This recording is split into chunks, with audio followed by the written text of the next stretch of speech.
Welcome back. In our last video, we watched Texas survive the Dust Bowl and help win World War II. But when the guns fell silent in 1945, the real battle for the soul of the state was just beginning. The trajectory of Texas history in the late 20th century is a narrative of profound metamorphosis. It is a story where the segregated streets of 1920s Houston give way to multi-ethnic coalition building. It is a time when the boom and bust volatility of the oil patch yields to the silicon stability of the hill country. Today, we are diving into the civil rights movement, the massive stock fraud that reshaped the government, and the dorm room where Michael Dell changed the world. If you're ready for modern Texas, like and subscribe. Let's get started. The post-war era saw a relentless legal assault on the structures of segregation. The NAACP adopted a strategy to challenge the separate but equal doctrine by proving that separate was inherently unequal. The tip of this spear was Sweatt, a Houston mail carrier who applied to the University of Texas Law School in 1946. UT President T.S. Painter denied him admission based solely on race. To avoid integration, the state hastily established a law school for Sweatt in a basement. It lacked a library, faculty, or prestige. The U.S. Supreme Court ruled in Sweatt v. Painter that this makeshift school was grossly unequal, forcing UT to integrate its graduate schools and setting the legal precedent for the landmark Brown v. Board of Education decision. While lawyers fought in court, activists fought on the ground. Lulu Bell Madison White, executive secretary of the Houston NAACP, fearlessly confronted the white establishment. In a time when black customers were forbidden from trying on clothes in white-owned stores, White would march into high-end shops and demand to try on hats and dresses, using her purchasing power to break social taboos. Then there was James L. Farmer Jr., a disciple of Gandhian nonviolence who co-founded CORE and organized the Freedom Rides. In Plaquemine, Louisiana, he was hunted by a lynch mob and narrowly escaped by hiding in a hearse carrying a casket, a terrifying ordeal that underscored the lethal stakes of the movement. For Mexican Americans, the struggle often centered on recognition. In 1948, the body of Private Felix Longoria was returned to Three Rivers, Texas. The local funeral home owner refused to allow his family to use the chapel for a wake because the whites wouldn't like it. Dr. Hector P. Garcia, a combat surgeon who founded the American GI Forum, mobilized a massive protest. He contacted Senator Lyndon Johnson, who arranged for Longoria to be buried with full military honors at Arlington National Cemetery, catapulting the GI Forum into national prominence. This activism had deep roots. Decades prior, in 1929, leaders gathered at Obreros Hall in Corpus Christi to form LULAC. They won key legal battles like Delgado versus Bastrop ISD in 1948, which effectively outlawed the segregation of Mexican American children in Texas schools. By 1957, this power reached the Senate floor.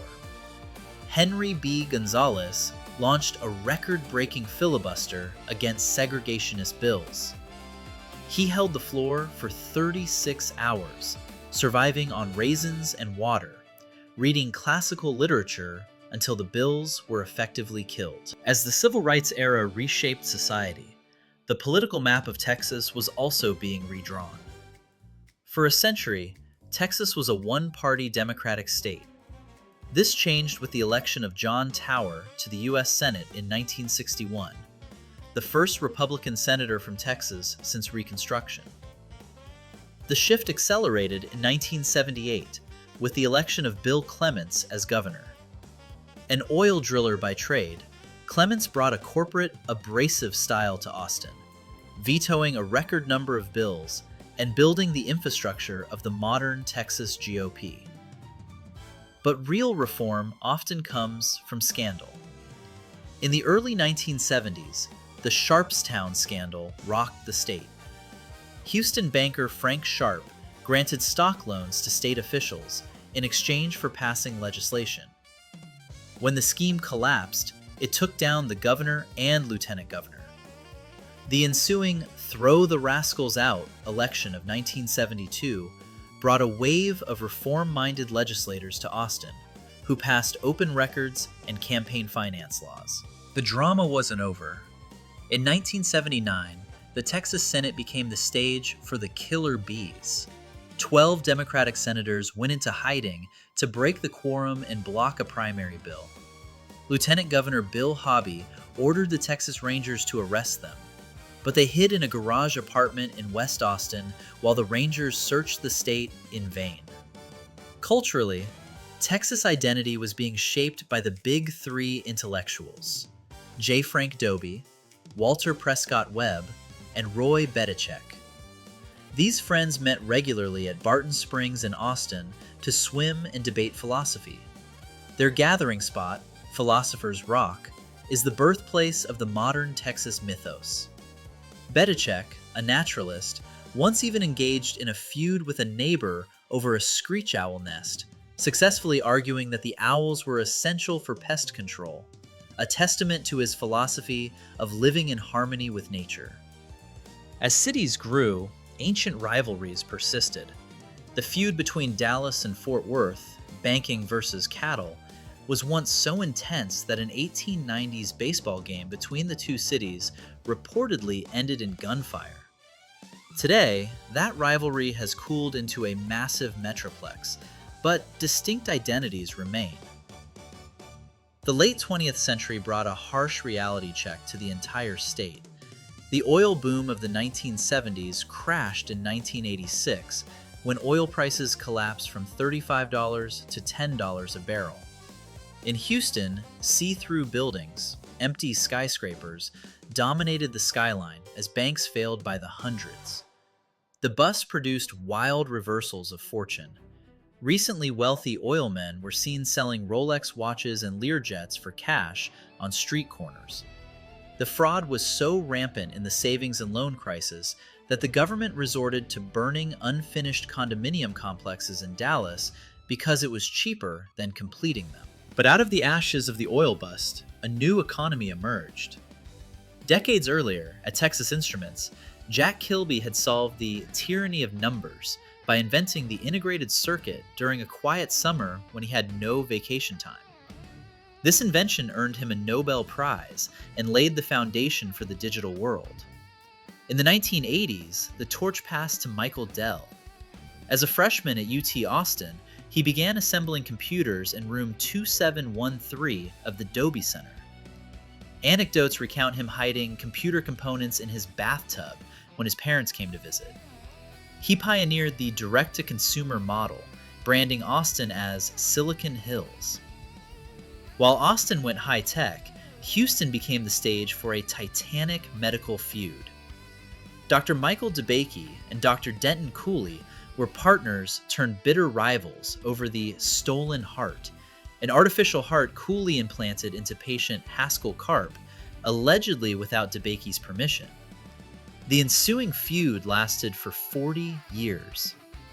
Houston's rapid growth also highlighted its unique lack of zoning laws, leading to a chaotic urban landscape where a skyscraper might sit next to a tattoo parlor, which sits next to a church. The history of Texas is one of constant reinvention.